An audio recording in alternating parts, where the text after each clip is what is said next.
Well ये है नई महिंद्रा स्कॉर्पियो। इनफैक्ट ये नई गाड़ी नहीं है, ये पुरानी गाड़ी को अपडेट कर दिया गया है। महिंद्रा इसे अब स्कॉर्पियो क्लासिक कहते हैं। ये जो गाड़ी है इसमें जो बड़े चेंजेस ऑफ कोर्स फेस पे आप देख सकते हैं, नई ग्रिल है, नया लोगो है और नीचे ऊपर में भी काफ़ी चेंजेस हैं।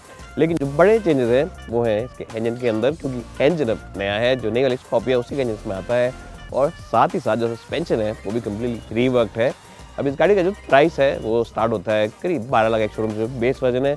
लेकिन बेस वर्जन में कुछ भी नहीं आता। और दूसरा ऑप्शन ये है S11 top of the line, इसमें सब कुछ आपको आता है। लेकिन इसका जो प्राइस है वो करीब 18 लाख का पड़ता है ऑन रोड। तो आज इस वीडियो में हम देखेंगे क्या पुरानी स्कॉर्पियो को नए अवतार में खरीदना सही है या फिर आपको नई स्कॉर्पियो नया अवतार ही लेना चाहिए, क्योंकि गाड़ी का दाम वाकई काफ़ी ऊपर उठ गया है। मेरा नाम आशीष मसीह। इस चैनल पे आप पहली बार हैं तो प्लीज़ सब्सक्राइब, और अगर आप पहले भी आ चुके हैं तो प्लीज़ लाइक ये बगैर मत जाना। हाँ, तो मैं आ जाऊँगा अब स्कॉर्पियो क्लासिक के कैबिन के अंदर, और पहले की तरह ही जो क्लासिक है प्रैक्टिकलिटी के मामले में भी कोई पीछे है। फीचर्स भी कोई खास एडिशन नहीं हुए हैं इसके अंदर। प्रैक्टिकलिटी से मेरा मतलब ये है कि दरवाजे आप देखेंगे तो वहाँ पे कुछ भी फिट नहीं आ सकता है, कुछ भी एडजस्ट नहीं हो सकता है सिवाय न्यूज़पेपर के। बहुत ही पतले डोर पॉकेट्स हैं, और अगर आपके पास बॉटल्स हैं, आप हाईवे पे निकल रहे हैं, पानी पीने के शौकीन हैं, तो एक बड़ा बॉटल होल्डर बीच में यहाँ पे है, और उसके अलावा एक छोटा वाला कैन रखने की जगह है। तो उसके अलावा कोई जगह नहीं है। तो you have to be very careful कि आप कितनी बॉटल वगैरह लेके जा रहे हैं। पीछे के दरवाज़ों में स्पेस है, लेकिन आगे कोई स्पेस नहीं है। उसके अलावा यहाँ पे एक छोटा सा इन्होंने स्पेस दे रखा है, सेलफोन रख सकते हैं, लेकिन वो भी हैंड ब्रेक के नीचे है। और क्योंकि ये जो डैशबोर्ड का टॉप है ऑलमोस्ट फ्लैट है, तो यहाँ पे कुछ सामान रखने की गुंजाइश ही नहीं है जैसे और गाड़ी में होती है। तो प्रैक्टिकलिटी के हिसाब से, जैसे मैंने कहा, थोड़ा सा डिफ़िकल्ट है। सीट्स अपने आप में कंफर्टेबल हैं, सपोर्ट भी ठीक ठाक है, और ये आमने जो दे रखा है इसके अंदर, जब गाड़ी से हाईवे पे चलाएंगे तो बिल्कुल स्वैग फैक्टर आपका बढ़ जाएगा। कंफर्ट के साथ साथ स्वैग फैक्टर बढ़ेगा। जैसे मैंने कहा, इक्विपमेंट ज़्यादा नहीं है। हाँ, एक नॉइज का टच स्क्रीन आता है with new updated Mahindra infographics, और सब कुछ इसके अंदर नया है। टच स्क्रीन वगैरह भी चलाने में अच्छा है। थोड़ा सा लैगी ज़रूर है, but it's not too bad considering the older car. AC control यहाँ नीचे हैं, तो आप जब इनको यूज़ करेंगे तो आपको अपनी आंखें सड़क से उतारनी पड़ेंगी 2 सेकंड के लिए। और डायल्स वगैरह पहले की तरह ही हैं, कम्प्लीटली एनालॉग गेज, और बीच में थोड़ा सा डिजिटल है जहाँ पे फ्यूल गेज वगैरह दिखाते हैं। इतना बेसिक सिस्टम है कि इसके अंदर आपको टेम्परेचर वगैरह भी क्या है ये नहीं पता चलेगा। चेंज करिए तो सिर्फ ओडोमीटर वगैरह चेंज कर सकते हैं आप, और उसके अलावा सनरूफ वगैरह वो सारे ऑप्शन नहीं मिलते हैं। हाँ, नया एडिशन ये है कि यहाँ पे अब आपको चश्मे रखने की जगह ऐनक रखने की जगह मिल गई है, सन ग्लास होल्डर इसे हम कहते हैं। शीशे साइड के बड़े हैं, और गाड़ी ऊंचाई में बहुत ऊंची है, तो जब यहाँ बैठेंगे तो आप मिनी ट्रक से, टाटा 407 से और उस टाइप की गाड़ियों से direct high to high contact कर सकते हैं अपने ड्राइवर से, और बता सकते हो नहीं कि गाड़ी ठीक से नहीं चला रहे हैं। जैसे फॉर्च्यूनर में एक यहाँ पे हैंडल आता है ऊपर चढ़ने के लिए, अगर ये लगाए थे तो और भी मज़ा आता है इस गाड़ी में चढ़ने में उतरने में। लेकिन जैसे मैंने कहा, इस गाड़ी का स्वाद इस चीज़ में है कि ये गाड़ी मिनिमलिस्टिक है थोड़ी सी, फीचर्स थोड़े इतने ज़्यादा खास नहीं है, और एक ट्रूली हर्बन SUV नहीं कह सकते इसको, आप एक देसी SUV कह सकते हो। और उस चीज़ में ये गाड़ी जेन्युइनली काफ़ी अच्छी है। एनीवे, तो ये आएगी बात, अब पीछे देखते हैं, क्योंकि 2 सीटें हैं पीछे, 2 रोज़ हैं, वहाँ चल के देखते हैं, बताते हैं स्पेस उनमें कितना है। हाँ जी, मैं आ चुका हूँ बैक सीट में स्कॉर्पियो की। और इससे पहले मैं भूलूँ, मैं आपको बता दूँ कि मैंने हाई की सीट पे कहा था कि USB नहीं है। USB है, वो यहाँ से दिख रहा है और वैसे झुक के दिख रहा है। वो नीचे दे रखा है जो हाइब्रिड, यानी कि स्टार्ट फॉर बटन, गाड़ी रुकेगी तो उसके लिए जब बटन दे रखा है ऑन ऑफ करने के लिए, और जो वार्निंग लैंप होते हैं उसका बटन है उसके नीचे छुपा रखा है। और उसके साथ साथ ऑक्सिलरी पोर्ट भी है। जी हाँ, जो आज से 10 साल पहले हम यूज सुनते थे MP3 वगैरह के थ्रू, वो पोर्ट भी दे रखा है। तो ऐसे झुक के देखेंगे तब दिखेगा, वो आगे सीट से भी नहीं दिख रहा है। तो शायद महिंद्रा वाले डिज़ाइनर्स, जो उनके बड़े बड़े डिज़ाइनर खेलना चाह रहे हैं हाइड एंड सीक आपके साथ, देखना चाह रहे हैं ढूंढो तो पहचानने वाला गेम, तो वो आगे है। पीछे लेकिन USB नहीं है। मैंने काफ़ी ढूंढ लिया नीचे ऊपर झुक के सब तरफ, तो पीछे USB अभी भी नहीं मिलता है।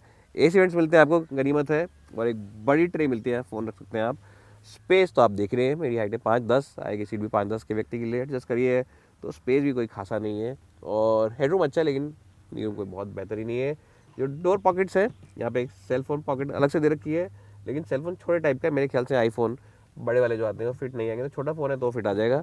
या फिर मेरे ख्याल से जो लोग सिगरेट पीते हैं उनकी सिगरेट की डब्बी या फिट आ जाएगी। तो हो सकता है महिंद्रा की डिज़ाइन टीम में कोई सिगरेट पीने वाला भी हो, उसने बना रखा हो ये डिज़ाइन।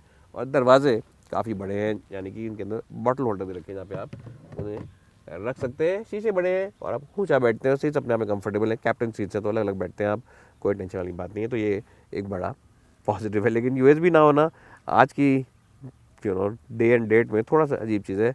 इतने सारे अपडेट्स कर रहे थे तो एक चीज़ ये भी लगा के दे देते, कितना खर्चा हो रहा था। एनीवेज शायद डीलर उनके आपको बैटरी पैक अलग से देंगे अपने फ़ोन को चार्ज रखने के लिए। अब आखिरी रो में चलते हैं और फिर बताते हैं गाड़ी चलाने में कैसी है। देखिए जी, मैं अपने घुटने नहीं तोड़वाना चाहता या मुड़वाना नहीं चाहता, इसलिए मैं यहाँ पे बैठा नहीं। स्पेस ऑलमोस्ट ना के बराबर है, और अगर मैं सीधा आया करता तो बीच वाला बेचारा कहाँ बैठेगा जाके। तो जो बच्चे हैं, छोटे बच्चे 4-5 साल के, वो यहाँ बैठ पाएंगे। उससे ज़्यादा उम्मीद मत करिए किसी बड़े इंसान से बैठे जो कि फुल साइज़ एडल्ट है।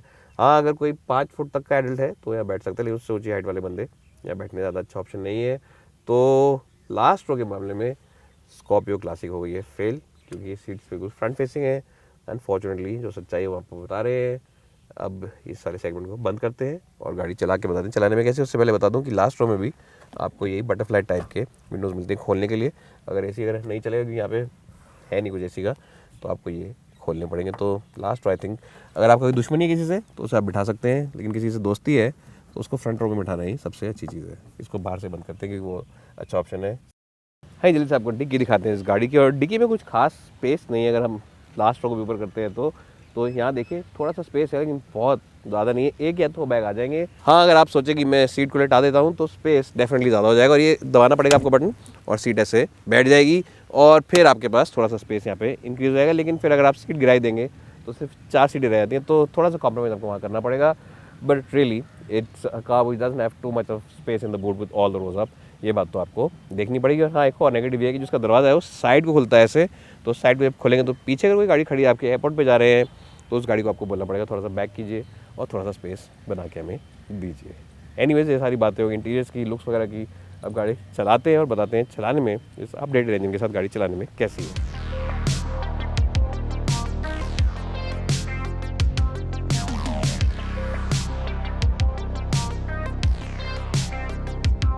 जी, तो जैसा आप देख सकते हैं, हमने अब स्कॉर्पियो क्लासिक को चलाना शुरू कर दिया है। और ये जो गाड़ी है ये आती है 2.2 डीजल के साथ, there is no petrol option. और साथ ही साथ आपको इसमें मिलता है सिर्फ एक manual gear box, there is no option of automatic as well. तो ये कुछ चीज़ें जो आपको ध्यान में रखनी पड़ेंगी। जैसा मैंने पहले बताया था आपको, सस्पेंशन के कुछ पार्ट्स चेंज कर दिए गए हैं, तो सस्पेंशन सेटअप पहले से काफ़ी ज़्यादा अच्छा कर दिया गया। और ये गाड़ी पहले की तरह रोल नहीं करती। तो पहले वाली गाड़ी थी वो काफ़ी ज़्यादा बॉडी रोल था उसमें, तो उसके मुकाबले काफ़ी कम है, बॉडी रोल कंट्रोल में है। और क्योंकि इंजन अब हल्का है, सामने 50-55 किलो हल्का है, तो जब ब्रेक मारते हैं तो पहले वाली जो बॉडी थी गाड़ी की वो डाइव करती थी ऐसे, तो ये डाइव भी नहीं करती है। तो ये सब चीज़ें हैं जो इंप्रूवमेंट्स में हम गिन सकते हैं। एक और चीज़ जो बड़ी इंप्रूवमेंट हम कह सकते हैं वो है कि इस गाड़ी का जो ओवरऑल रिफाइनमेंट लेवल्स है डीजल इंजन से, वो काफ़ी इंप्रूवड है पहले से। अभी भी डीजल इंजन है तो थोड़ा बहुत तो शोर करता है, देखिए जब रेफ करेंगे, लेकिन हाँ, पहले की तरह जो वाइब्रेशन वगैरह थी क्लच में और गेयर बॉक्स में, यहाँ पे लीवर पे, और जब इंजन स्टार्ट और बंद करें तो गाड़ी जो हिलती थी पूरी, वो सब चीज़ें अब नहीं है। तो it's a massive improvement in terms of the vibration as well as the overall refinement levels of this car. And noise also is better, it's under control. पहले की तरह नहीं है कि जब गाड़ी को भगाते थे तो ज़्यादा शोर शराबा अंदर आता था। तो उन सब चीज़ों में it's a big improvement and double thumbs up to Mahindra engineers and their team who've done such a good job with this car। इसके अलावा और क्या चीज़ें हैं इस गाड़ी में जो उसको बनाती हैं अच्छा, जैसे मैंने पहले बताया, ड्राइविंग पोजीशन बहुत ऊंची है, तो आपको बॉनेट लाइन भी पूरी दिखती है, और आपको गाड़ी के कोने दिखते हैं, तो आपको पता रहता है कि गाड़ी कर क्या रही है, लास्ट में क्या क्या हो रहा है इस गाड़ी में, और कहाँ पे कितना बैक करना है, ये सब बातें आपको पता रहती हैं। So that's also a big benefit. और उसके साथ साथ ही एक और चीज़ अच्छी है कि साइड व्यू मिरर्स भी बड़े हैं, तो आपको साइड व्यू में भी दिखता रहता है कि क्या हो रहा है। तो ये भी एक अच्छी चीज़ है उन लोगों के लिए जो गाड़ी को शहर में चलाते हैं। स्टीयरिंग व्हील गाड़ी का भारी है, और प्रॉपर एक एसयूवी है तो भारी होना भी चाहिए, और आपको एफर्ट मारना पड़ेगा। एक्यूरेसी ठीक ठाक है इसकी, लेकिन हाँ, भारी पना काफ़ी ज़्यादा है। तो अगर आप पहाड़ों के रास्ते में गाड़ी को लेके जाते हैं, बहुत ज़्यादा पहाड़ों में चलाते हैं, तो आप थक जाएंगे। But as it's an old school SUV, थोड़ा कॉम्पैक्ट एसयूवी एंड थोड़ा सूडो एसयूवी, तो ये सब चीज़ें तो ओल्ड स्कूल एसयूवी में होती हैं, और आपको इन बातों पे ध्यान रखना पड़ेगा। गेयर बॉक्स का एक्शन अच्छा खासा है, काफ़ी एक्यूरेट गेयर बॉक्स है, और क्लच एक्शन भी हल्का है, ऐसा नहीं क्लच भारी है। तो अगर आप ये गाड़ी लेते हैं और ज़्यादा शहर में चलाते हैं तो आपको इतना एफर्ट नहीं लगेगा क्लच और गियर बॉक्स यूज़ करने में। और स्लिक गियर बॉक्स है, रिलेटिवली स्लिक गियर बॉक्स है, and definitely very precise and accurate gear box है। तो कभी ऐसा नहीं होगा कि आप थर्ड डाल रहे हैं गलती से फिफ्थ लग गया, या फिफ्थ डाल रहे हैं तो गलती से थर्ड लग गया, तो वाली दिक्कत इस गाड़ी में नहीं आएगी आपको। अगर बात करें इंजन की, तो देखिए जैसे कॉमन रेल इंजन होते हैं वैसा ये है। रिस्पॉन्सिवनेस के मामले में okay, it's not the best, but हाँ 1800 आरपीएम के आसपास जब आप गाड़ी क्रॉस करेंगे तो रिस्पॉन्सिवनेस भी ठीक ठाक हो जाती है। उसके बाद जब आप रेडलाइन तक जाते हैं 3500 तक की, 4000 तक की, तो वहाँ पे ठीक रहता है। 4000 के ऊपर वैसे तो रेडलाइन 4.5-5 के बीच है, लेकिन 4000 के ऊपर इतना ज़्यादा टॉर्क वगैरह नहीं बनता है, तो सिर्फ शोर शराबा होता है। तो it's better to keep it around 2.5-3,000 RPM to get the best from it. 1500 और 2,500-3,000 आरपीएम के बीच में अगर गाड़ी को रखेंगे तो आप खुश रहेंगे इसको चलाने के लिए आज से। और जैसे मैंने पहले कहा, एक्सेलरेशन काफ़ी स्ट्रॉन्ग है, गाड़ी पहले से हल्की है, तो that's something that you get. Performance has also been improved because of the lightness of the engine. The new engine block is lighter than the older car, तो परफॉर्मेंस इज क्वाइट गुड और speed ये गाड़ी अच्छी पकड़ लेती है। अगर हम बात करते हैं राइड कंफर्ट की, जैसे मैंने कहा ride comfort is much better than before. हाँ ये है कि कभी कभी कोई गड्ढे और कोई ना स्लिप्स वगैरह आपको इफेक्ट कर सकती हैं, but it's only once in a while. अगर हम बात करें स्कॉर्पियन एन की, अगर स्कॉर्पियो एन की बात करें, इसकी बात करें तो 10% का फर्क होगा राइड कंफर्ट में, 10 से 15% का। वो गाड़ी ऑब्वियसली थोड़ी सी बेटर है, 15% के करीब बेटर है ऐसे अभी भी वो इन terms of the overall ride comfort, लेकिन हाँ ये गाड़ी भी कम नहीं है and definitely it is quite good, especially considering that they have improved the suspension and most of the components have been updated on the suspension as well. Anyways, अब गाड़ी को रोकते हैं और फाइनली से आपको एक सब रिपोर्ट बताते हैं और फिर बताते हैं कि गाड़ी आपको लेनी चाहिए या इस गाड़ी को आपको टोटली इग्नोर करना चाहिए।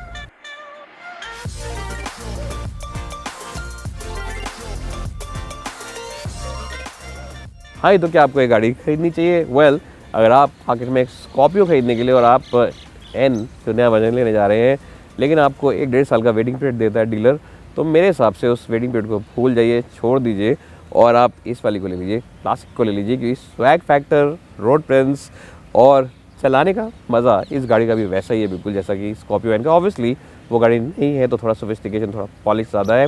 ये जो हीरा है इसमें थोड़े से रफ एजेस ज़रूर हैं, लेकिन देखिए जो हीरा होता है वो हीरा ही होता है, चाहे रफ एजेस हो चाहे पूरी तरह पॉलिश हो। तो ये हीरा जो है थोड़े से रफ एजेस वाला है और जो स्कॉर्पियो एन है वो पूरी तरह पॉलिश है। मेरे हिसाब से अगर 1.5 साल नहीं वेट करना चाहते तो इस वाली गाड़ी को उठाने में कोई दिक्कत नहीं है। We remember the Scorpio is just not any SUV, the Scorpio is truly an emotion. Bye for now and thanks so much for watching this video.